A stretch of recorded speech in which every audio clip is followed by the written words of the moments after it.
Everybody, welcome back to Coffee with Mikey. So today is Tuesday, 2025, and I just fed the dogs. So they're in the background eating, finishing up eating. But I got a new microphone thing from mom, so I tested it out. It was like 20 bucks on Amazon. Usually it's like 30 bucks, but it's on sale. So let's test it out.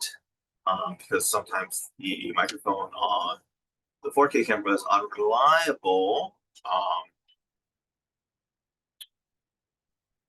And of course, we have the AC background.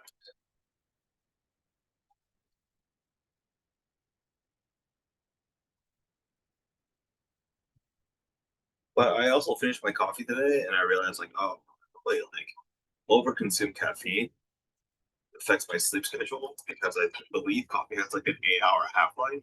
So like it's still in your system for about 8 hours after drinking it. So I try to not have coffee after 2 p.m.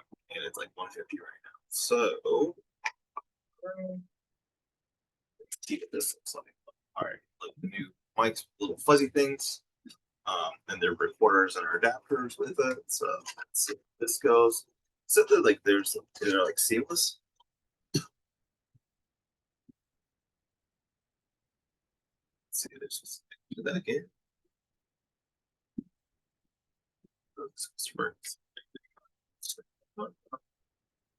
And right now, power button right here. Power button. Oh, charge it.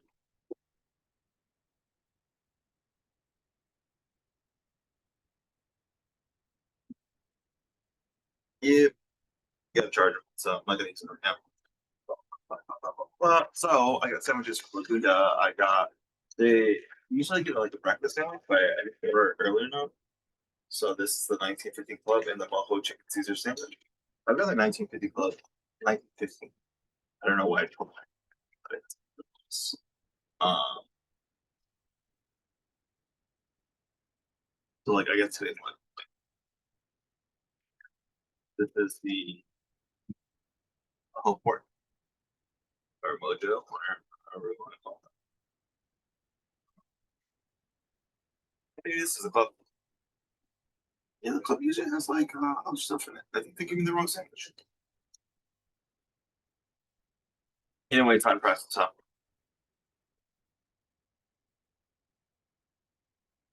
Hmm. This is a good one.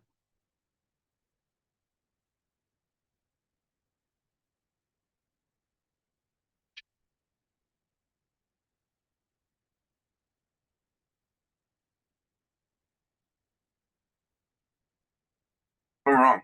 Pretty low sandwiches.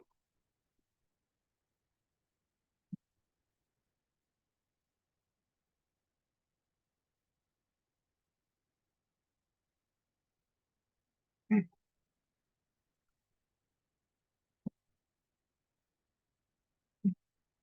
The best Cuban sandwich I ever had was in Japan.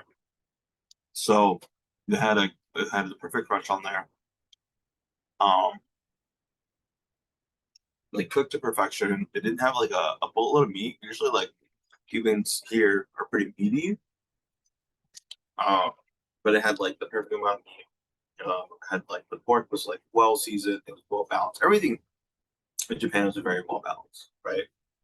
And I heard this like in a video. Like in Japan, you get a human sized portion of food. Like there's not too much, there's not too little. It's just enough, right? So it's like well balanced. Is like the best way to put it.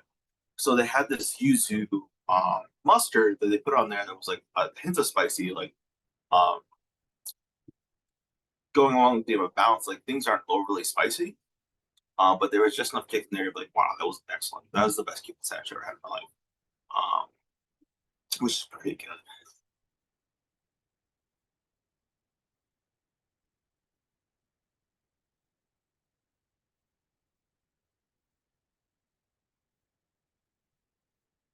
This is also excellent.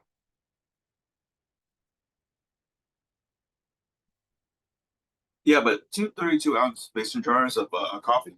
Oh, not a good idea, right? I mean, it's not all coffee, right? So like know, probably like a third of it is milk. A lot of honey in there. So And like I also put protein powders in there. Today I put the whole feast protein powder, like chocolate milkshake one. I think it's called a chocolate milkshake. It's like a chocolatey one. And then I put a creatine mix in there. Not a creatine mix. So I put grass-fed colostrum and collagen peptides. It's this the Chuga. They're just supposed to be like a local company, Chuga. And this is unflavored, but it's pretty good. And I can taste when it's in there, right? I can taste the difference when it's in there as compared to like just protein powder or just like the honey and coffee. But I decided to like cut down because it's not, you know, I kind of abuse caffeine, so I gotta chill out on that and be more well balanced. I've been meditating more. I noticed that sometimes it's very difficult for me to get into a deep state of meditation, even though I practice TM. And there are other factors, right? Like I hurt my back, so like that pain is keeping me um I don't know, in sync with my body, but like the pain is stopping me from getting into the deep state of meditation because like I'm always brought back to the you know, to my body because I'm in pain. So it's distracting me from getting into a deep state of meditation. I have 3 dogs. The dogs want to like walk around and snuggle with me and they want attention and things like that when I'm meditating. That can be an issue if I'm like trying to like it comes in like it comes in waves, right? Sometimes I get these like fantastic deep meditative states and sometimes it's like, oh, you know, I'm sitting there trying to get to the meditative like the deep rest state of meditation and like there's I asked my meditation teacher about this. Like sometimes I stop breathing. Like and I was like, is that me? And like I'll have like a sharp inhale, like because I'll be so relaxed, my body's so relaxed that I stop actively taking in breath. And I did breath teacher training a couple years ago and I've done a refresher since then. And I have a problem holding air out, right? So like if I'm fully exhaled, like holding the air out, like I feel like my body's oxygen starved. And there's a word for it. I just can't remember it off the top of my head. I'm a bad breath teacher. I'm sorry. Um, but holding the breath out, like I get really nervous. Like my body is just like, struggling for air. It's like I'm being like strangled, right? But it's me holding the breath out. So like I can bring in the breath at any time. And when I do TM, when I practice meditative, like when I get into the deep meditative state, like I have no problem. Like I don't know if it's like minutes at a time or like 30 seconds or whatever where I'm like holding the breath out just because I'm so relaxed. So maybe it's like I'm just overthinking it during like regular breath training.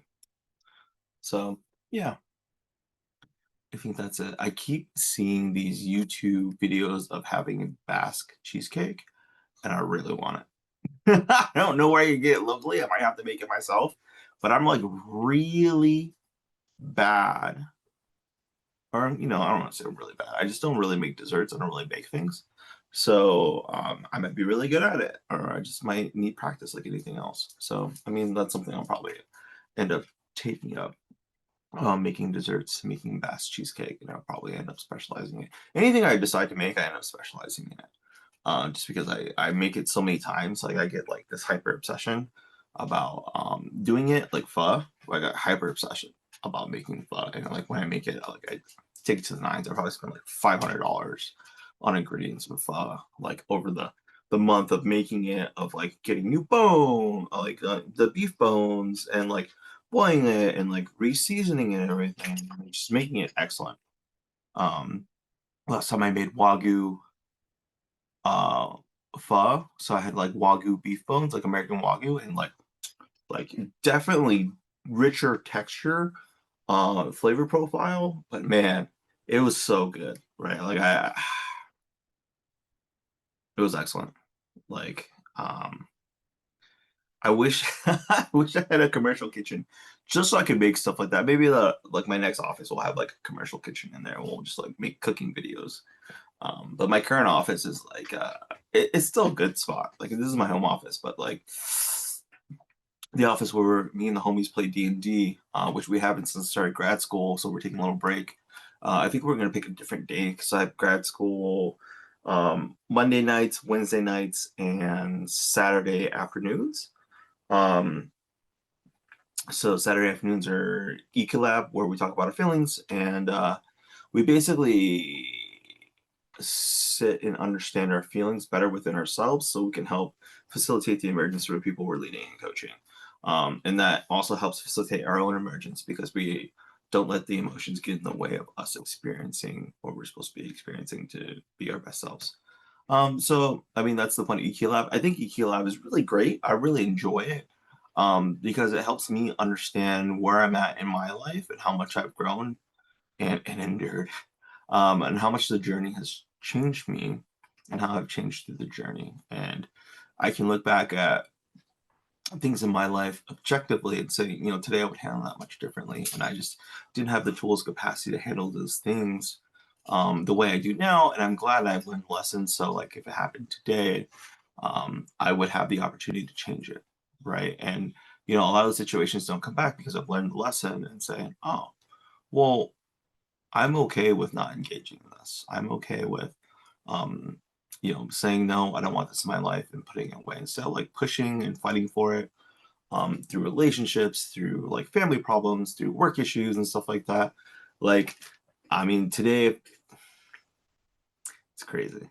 Today with work issues and stuff like that, like I would really stress about things, and then like I came to a realization one day, like several years ago, I was like, nobody pays me to get upset. Nobody pays me to get mad. They pay me to fix problems.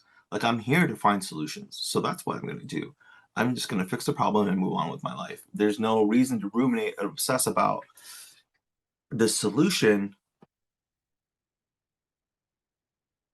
when all I need to do is fix it and move on, right? And like not attach it like it's all data now, right? Like it's I don't have to attach like anger or sadness or fear or insecurity around like, oh, I wasn't smart enough to fix this technical problem. I'm like, oh, well, you know, I'm smart enough to figure it out, so I figured it out and moved on with it. And like, if we want to constantly iterate on it, we can. But like, you know, I want to do other stuff with my life. Um, and I think the expectation, those like unspoken, like these invisible scripts, as like Ramit said, he likes to talk about with like finance stuff.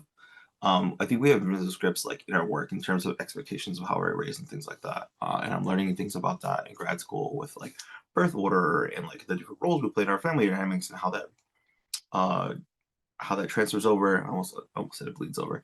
How it transfers over into our work lives and like sometimes we're like the savior or the rescuer. We come in and rescue everybody. I've definitely filled that role. Sometimes we're the victim. Like, oh, I didn't do that, right? Like, oh, I'm not responsible for that. Like, oh, I'm like the victim, and then sometimes the persecutor, like, well, you did this, right? Like, this is broken because you did that. That is your fault.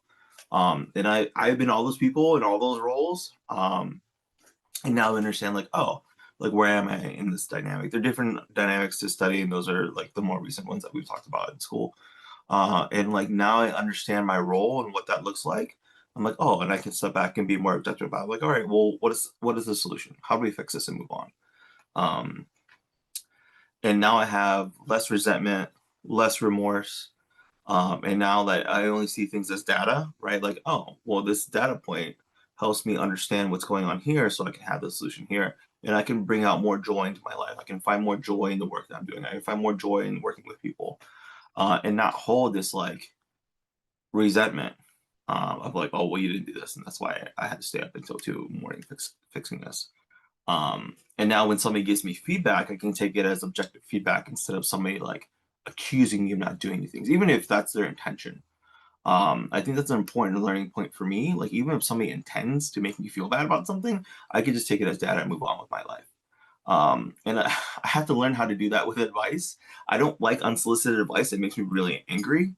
Like from a very like deep primal place, I'm like, oh, shut up. Like I don't want to hear it. I didn't ask for your advice. Um, the problem is a lot of people in my life love giving me unsolicited advice. So like maybe that's where it comes from. I'm just like, you know, like I have to learn how to like gracefully reject it without hurting their feelings. Maybe I should. Maybe I should hurt their feelings. Should I shut up? I don't want to hear it. Um, or maybe it's like, you know, I appreciate that it comes from a nice place and it comes from a place where you want to help and it makes you feel good to give me advice that validates you, but I don't want to hear it. Thank you. Right? Unless I ask for advice, don't give it to me. And maybe that's like me setting boundaries with other people, right? And having firm, healthy boundaries is important for your own personal growth. Um, yeah, that's 15 minutes. Cool. So lunch with Mikey. See you next time. Oh, we'll have this like nice coconut water with the chunks in it.